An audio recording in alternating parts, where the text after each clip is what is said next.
Since morning, we have been hearing a lot of talks on climate change, paleoclimate. It's interesting, and that's what makes us a little more important to the society. If we simply keep on talking, yesterday also somebody was telling that if you only talk about diversity, abundance, nobody cares.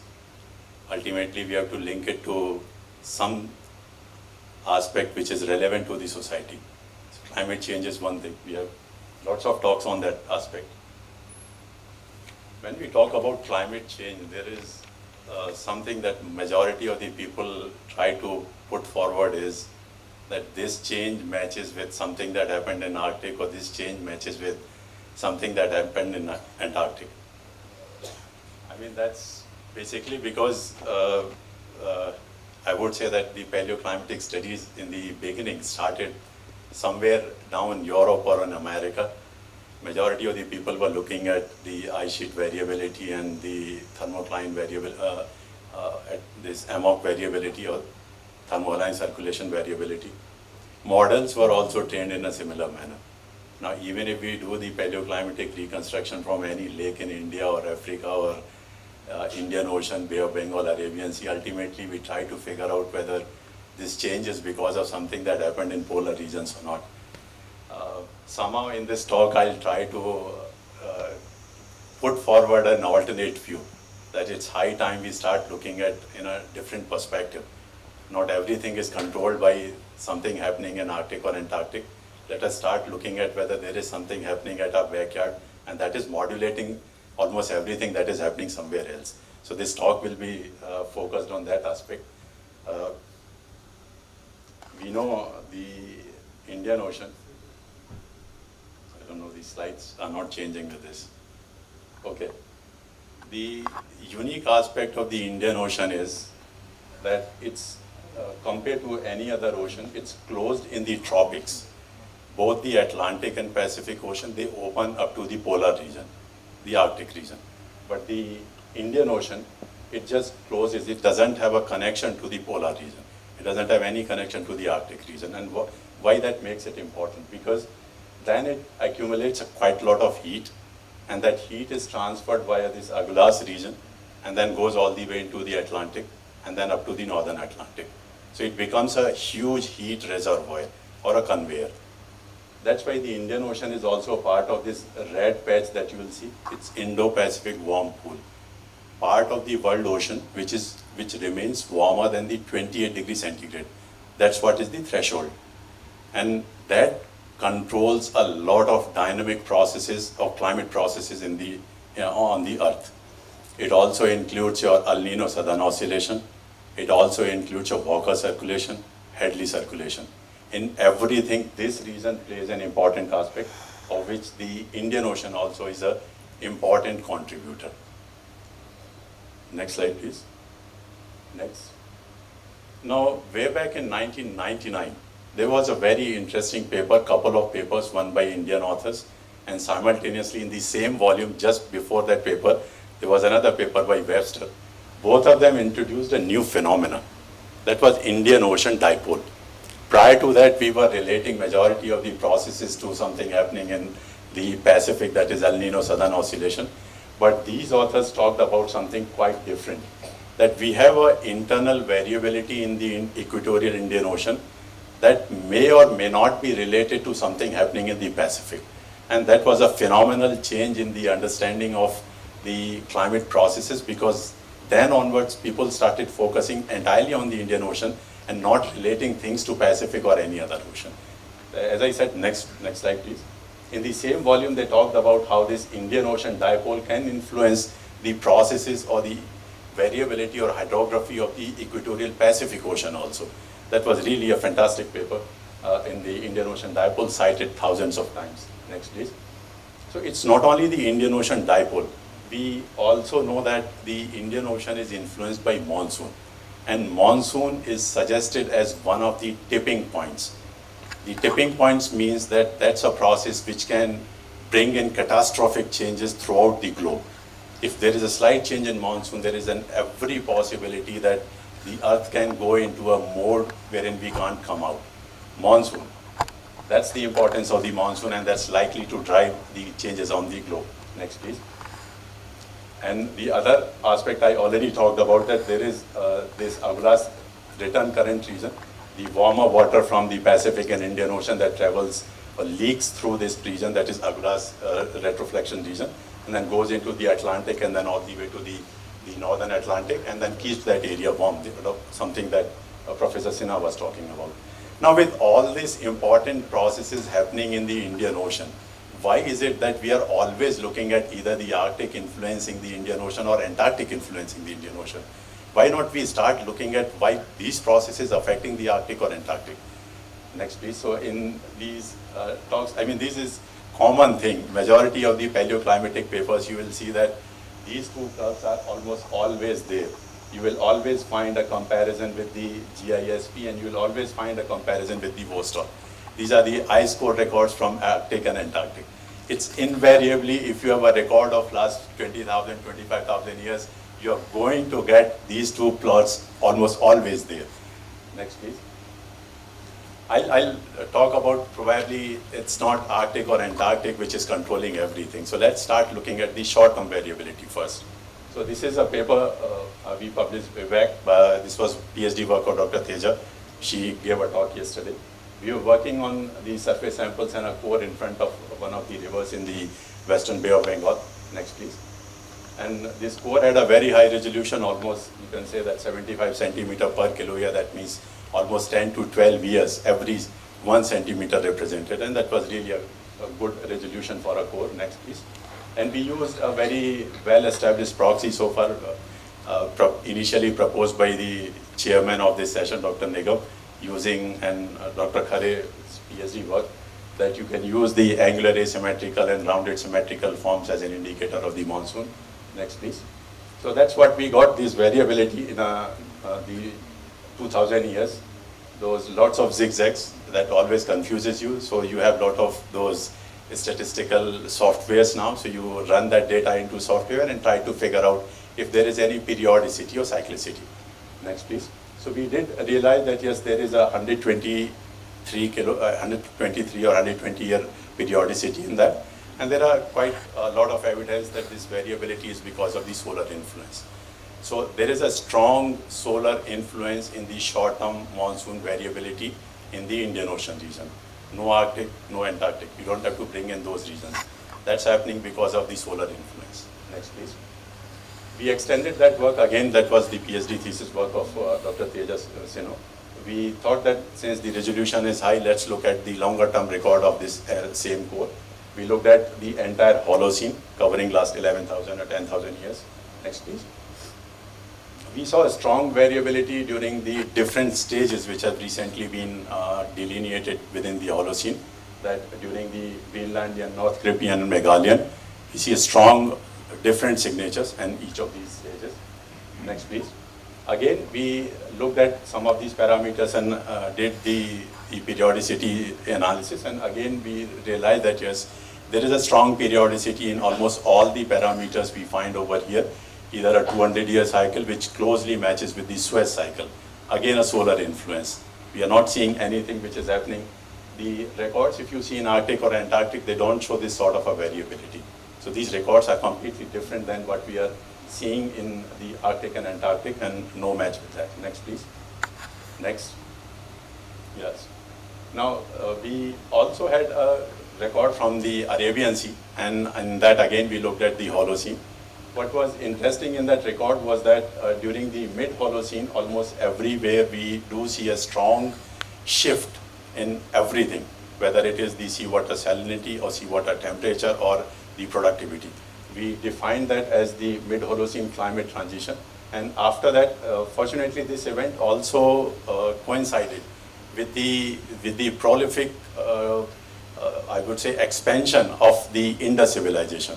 So the thing that we proposed was that probably it was the temperature which was not varying too much and the monsoon which is stabilized, which led to the expansion of the Indus civilization.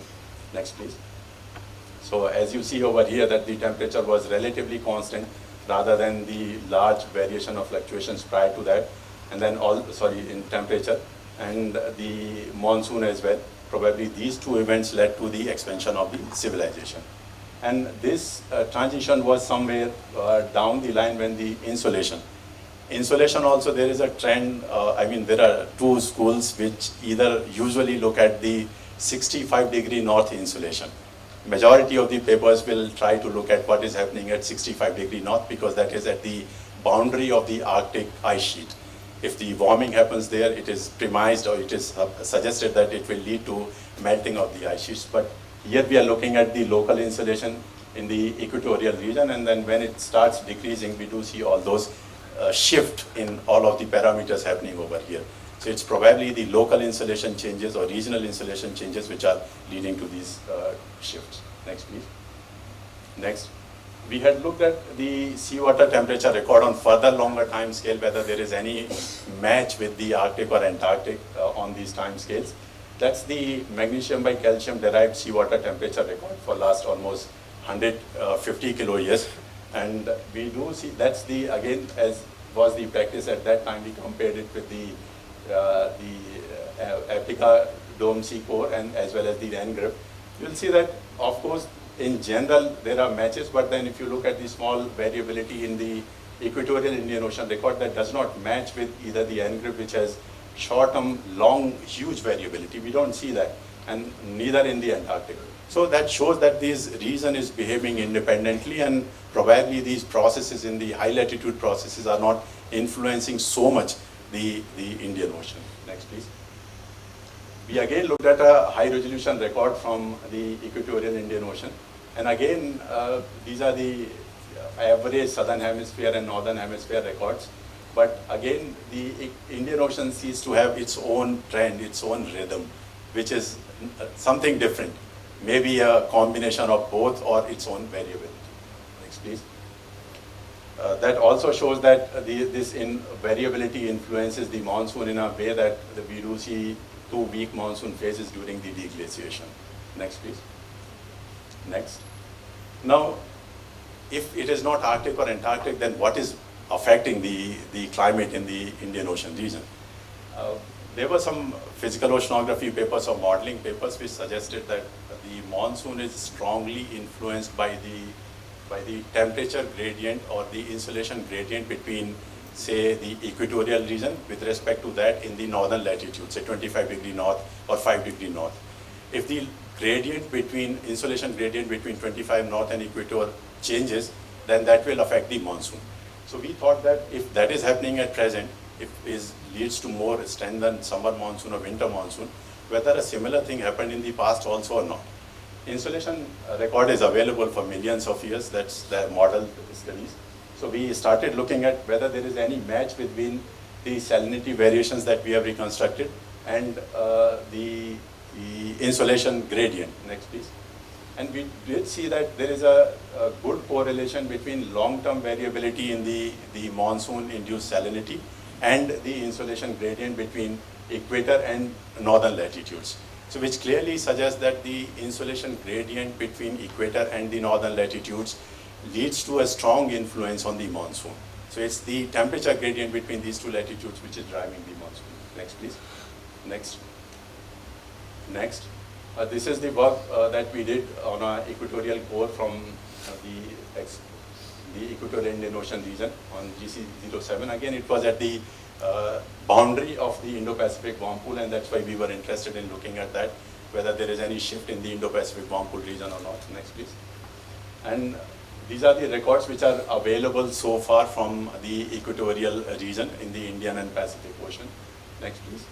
And you will see there is a lot of variability in different records in different regions. Finally, we plotted all of that together. We do see that during the interglacial time, that is the Eemian or marine isotopic stage 5E, majority of the equatorial region has a similar temperature or monsoon variability. But as we go down in the glacial, the variability increases. Different parts of the equatorial region, they have a different temperature gradient as we go into the glacial, but once it comes to the interglacial time, the variability decreases. Next, please. Next. That has also been the case in the further longer term. That's the PhD work of Dr. Sudhir Bhadra. He'll be talking in detail afterwards. And again, here we were trying to look at whether there is a strong periodicity. Next, please. And then there are, of course, this 23 kiloyear and 100 kiloyear periodicity driven by the orbital configuration. How far is Earth and how tilted it is, and in which orbit it is moving. That drives the monsoon and productivity variability in the Indian Ocean. Next, please. Next. From the similar work, we also looked at the algae, how the Indian Ocean influences the global climate. Now, in the global climate, there is a strong phase during the deglaciation, that is from once we were coming out of the ice age, 18,000 years back, and then coming towards the present interglacial, that is Holocene. During that time, there was a strong delta C13 variability, a very low delta C13, and people attribute it to n number of processes. But what we showed in this record was that this delta C13 low matches exactly with a drop in productivity in the Indian Ocean. So probably this global delta C13 variability was likely driven by a change in the productivity in the Indian Ocean, not the other way around. Next, please. Next. And next, this is the implication of this variability during the different times, that we do see a change in the carbon burial in organic carbon as well as the inorganic carbon. Next, please. Next, this is the last record that I'll be showing over here. That's the PhD work of Dr. Dharmendra, who presented yesterday, and Dr. Sinha was also talking about that. This record was really interesting, and we broke our head for quite long to interpret why is it happening and how is it happening. Does it has any implication for any global impact or not? And what was interesting, so just 1 minute I'll take, that's the last record I'm showing. Prior to the deglaciation people dated to around 18.5 or 18.9. But we did see a very strong warming event prior to the deglaciation. Not almost 1 degree centigrade warming prior to the deglaciation. Now, what is its implication? It doesn't match any of the deglacial records from Arctic or Antarctic. Next. So what we thought, and this was not only seen in our record, earlier people have also reported that, but they did not pay much attention to that. When we saw those other records also having the similar variability, we realized that no, there is some implication. Let us try to find out how it influenced the global climate. Next, please. So this is what the model we proposed, that this warming was instrumental in leading to a change in the monsoon pattern and warming in the Atlantic region, and subsequently strengthening the amok, transferring the warmer water from the equatorial Atlantic region to the ice sheet region, and that's where things started melting the ice sheets, and ultimately that affected the thermohaline circulation and led to the subsequent deglaciation. Now, with these records, I think next slide, please. The thing other people have also reported that the monsoon as well as these variability in the equatorial region, or the seawater temperature variability in the equatorial region, affects the global climate. Next, please. That's where a tropical mechanism in the northern hemisphere deglaciation. So, next, please. With all of these records, please keep on clicking that. So with these records, I think it's high time that we start looking at other way around. That it's not only that we always have to look for that this happened in Arctic, so let me try to find out whether this also happened in the Indian Ocean or not. So I think it's high time we start looking at, okay, this is how it happened in Indian Ocean. Does it affect the climate throughout the globe also or not? That is what I wanted to put forward over here. Thank you so much. Thank you, Rajiv.